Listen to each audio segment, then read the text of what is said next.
8 steps for building trust in business. 1. Know your employees. This means knowing not only what they are good at and capable of, it is also knowing their limitations and weaknesses. 2. Be realistic about your employees' weaknesses. If you try to make employees perform at top level all the time in an area where they are not at their strongest, you will eventually wear them out. 3. Work with your employees' strengths and trust them. Rather than pushing your employees in areas they are not good at, rely most on their strengths and then trust that they will perform to a high standard when doing what they're good at. 4. Give praise freely and openly. Be sure to acknowledge work well done and innovative solutions. Take the time to regularly update yourself on your employees' efforts. 5. Use your internal radar. Be honest with yourself when you feel a lack of trust in an employee and note the reasons for this feeling. Everyone has the skill to judge truth-telling or otherwise. 6. Be accountable yourself. Employees look to the person in charge. Even those who have good leadership skills themselves will look to a superior motivator. If you are not accountable for your actions, it is very hard to ask employees to feel that they should be. 7. Take nothing for granted. Don't take people, systems, past procedures, or future outcomes as a given. Things change constantly, and it is important to be ready to move with the changes.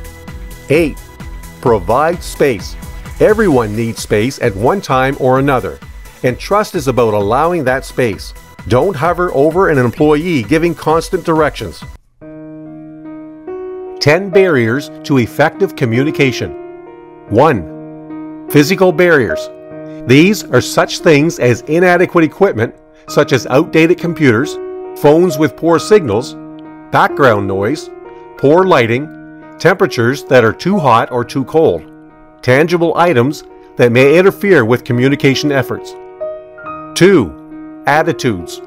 Sometimes strong emotions like anger or sadness can taint your objectivity.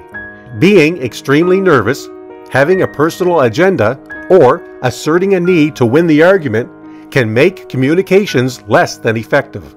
Such interfering emotions are also known as emotional noise. 3. Language. This may seem like a minor obstacle, but even people who speak the same native language can have difficulty understanding each other if they are from different generations or different regions of the same country. Slang, professional jargon, and regional colloquialisms can hurt communicators with even the best intentions. 4. Physiological barriers. Ill health, poor eyesight, hearing difficulties, and pain are all physiological obstacles to effective communication. 5. Problems with structured design. Companies or institutions can have unclear organizational structures, making communications difficult. Bad information systems, lack of supervision, and employee training are also to blame for faulty communications. 6. Cultural noise. People sometimes make assumptions about others based on their cultural background and associated stereotypes. 7. Lack of common experience. It's a great idea to use examples or stories to explain or enhance a point. However, if others cannot relate to these examples because they do not have the same knowledge or shared experiences, then this tool will be ineffective.